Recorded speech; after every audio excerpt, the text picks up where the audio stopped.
1000 فلسفے تراش لیں، 1000 منطقیں بگھار لیں، لیکن کوئی نتیجہ نہیں ہوگا. تمہیں نتیجہ تب ہی ملے گا جب حضور کے قلب اطہر کو آرام پہنچاؤ گے، جب امت بن جاؤ گے، جب حضور علیہ السلام سے وابستگی اپنا شعار زندگی بنا لو گے، تو پھر دہر میں اجالا اور روشنی حضور علیہ السلام کے نام کے صدقے سے نصیب ہوگی، اور تقدیر کا قاضی تمہاری سزائیں معاف کر دے گا، اور پھر نتیجہ تمہارے سامنے اس صورت میں نمودار ہوگا کہ تم بحر و بر کے مالک ٹھہرو گے، اور کائنات کے اندر حضور کے ساتھ وفا کے رشتے کے نتیجے کے اندر لوح بھی تمہارے ہاتھ میں ہوگا، قلم بھی تمہارا ہی مقدر ہوگا. لیکن شرط یہ ہے کہ تم صحیح معنی کے اندر امت بن جاؤ. وَأَنْتُمُ الْأَعْلَوْنَ إِن كُنتُم مُؤْمِنِينَ. یہ میرے رب کا وعدہ ہے، اور میرے رب کے وعدے سچے ہوتے ہیں. کہا تم ان کے بن کے تو دیکھو، عزت کا تاج میں تمہارے سر پہ رکھوں گا. ہم سے غلطی ہوئی کہ ہم ٹکڑوں میں بٹ گئے، ہم گروہوں میں بٹ گئے، اور اس کا نتیجہ کیا ہے؟ آج پوری امت زخم زخم ہے، پوری امت لہو لہو ہے.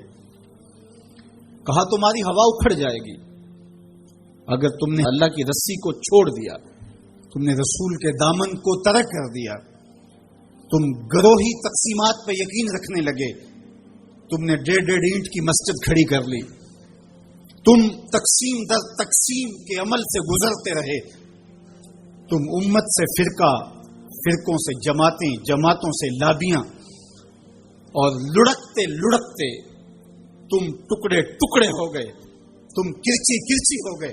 وَكَذَلِكَ جَعَلْنَاكُمْ أُمَّةً. ہم نے تو امت بنایا تھا تمہیں، تم نے اپنے آپ کو بانٹ لیا، تم ایک دوسرے کا گریبان نوچنے لگے، تم ایک دوسرے کے جبے پھاڑنے لگے، تم ایک دوسرے کے لیے نفرتوں کے بیج بونے لگے، تمہاری زبانیں انگارے اگلنے لگی، تم ممبر و محراب کے تقدس کو پامال کرنے لگے، تم خواہشات کے غلام بن گئے، تم آرزوؤں کے نوکر بن گئے، تم اپنے نفس کی غلامی میں آ گئے. تم تو غلام تھے آمنہ کے لال کے، تم نے کب سے نفس کی غلامی اختیار کر لی، تم کب سے خواہش کے نوکر بن گئے، تم کب سے نفس کے بندے بن گئے. تم نے امت بننا ہے، تم نے رسول اللہ کا غلام بننا ہے. تمہارا لب و لہجہ بتائے ہم حضور کی امتی ہیں، تمہارا طرز زندگی بتائے تم حضور کی امتی ہو. تم ترازو پہ کچھ تول رہے ہو تو لوگ دوسری طرف بھی منہ کر کے کھڑے ہو جائیں، یہ غلط نہیں تول سکتا، یہ امت رسول ہے. تم بول رہے ہو، لوگوں کو یقین ہو کہ یہ جھوٹ نہیں بول سکتا، یہ رسول اللہ کا امتی ہے. تمہاری وحدت، تمہارا زور ہے، تمہاری طاقت ہے، تمہاری توانائی ہے. تو فرمایا وَكَذَلِكَ جَعَلْنَاكُمْ أُمَّةً. ہم نے تو امت بنایا تھا تمہیں.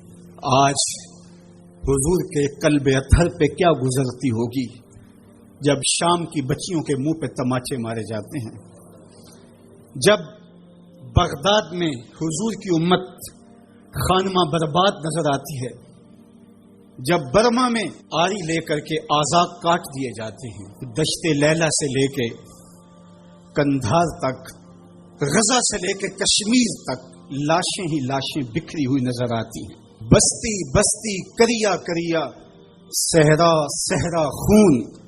امت والے، امت کا ہے کتنا سستا خون. شام، قدس، کشمیر اور برما، کس کس کا احوال کہوں. ہر سو زخمی، ہر سو لاشیں، ہر سو بہتا خون. امت والے، امت کا ہے کتنا سستا خون. آج امت لہو لہو ہے. اس پوری کائنات میں 1 انچ بھی جگہ ایسی نہیں ہے جہاں آتش و آہن برستا ہو اور وہ کفار کی سرزمین ہو. جہاں بھی خون بہتا ہے وہ بستی مسلمانوں کی ہے، جہاں لاشیں گرتے ہیں وہ گھر مسلمانوں کا ہے، جہاں عصمتیں لٹتی ہیں وہ خطہ مسلمانوں کا ہے. یہ ہمارے گناہوں کی سزا ہے جو ہم کاٹنے پہ مجبور ہیں. اور جب تک ہم امت نہیں بنتے تب تک رسوائیاں ہمارا مقدر ہوں گی. قوت عشق سے جب دہر میں اجالا نہیں ہوتا تو پستیوں کو بلندیوں سے بدلنے کا کرینہ آپ نہیں سیکھ سکتے.